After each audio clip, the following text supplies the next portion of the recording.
Prasangka baik kepada Allah Azza wa Jal merupakan bagian dari ibadah yang mulia berkaitan dengan hati, di mana seorang muslim harus memiliki keyakinan baik dalam hatinya terhadap Allah Subhanahu wa Ta'ala yang meliputi seluruh nama dan sifat-sifatnya serta apa yang Allah kerjakan.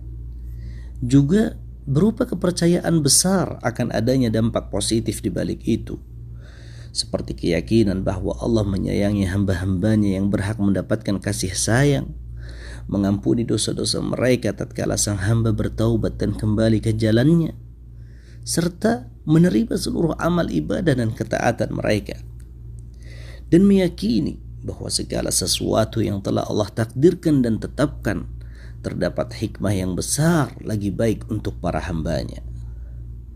Barang siapa yang menyangka bahwa husnudzan atau prasangka baik kepada Allah tidak perlu disertai dengan amal perbuatan, maka ia telah keliru.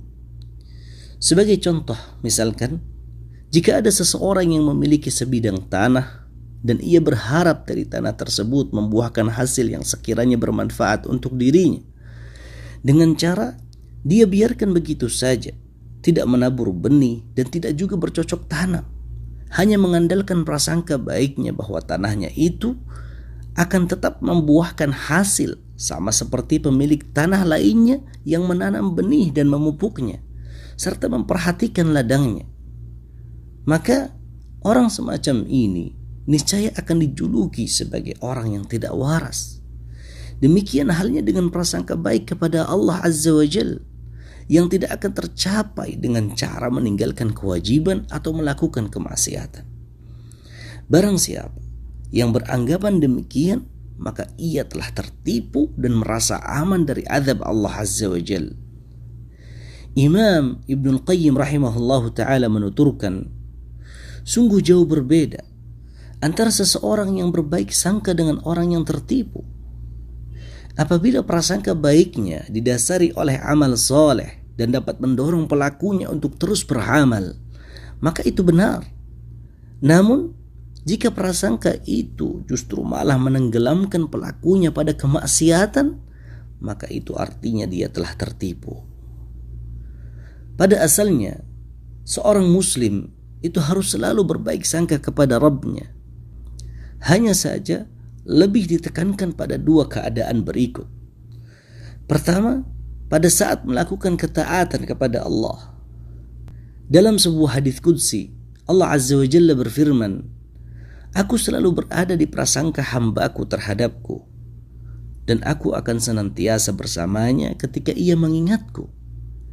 Jika hambaku mengingatku dalam diri mereka, aku akan mengingatnya dalam diriku.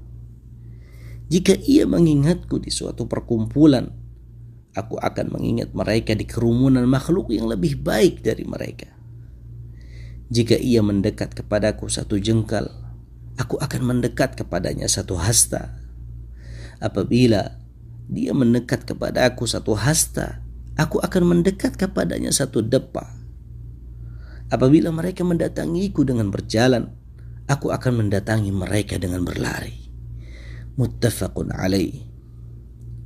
Barang siapa yang memperhatikan situasi ini dengan baik, maka ia akan dapati bahwa prasangka baik kepada Allah itu hakikatnya adalah beramal saleh dengan baik.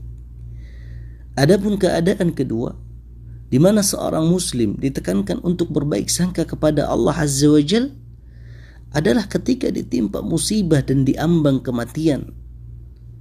Dari Jabir radhiyallahu anhu, beliau berkata, "Aku pernah mendengar Rasulullah sallallahu alaihi wasallam bersabda 3 hari sebelum beliau wafat, mengatakan, janganlah salah seorang di antara kalian wafat kecuali dalam keadaan berbaik sangka kepada Allah Azza wa Jal." Hadis riwayat Muslim.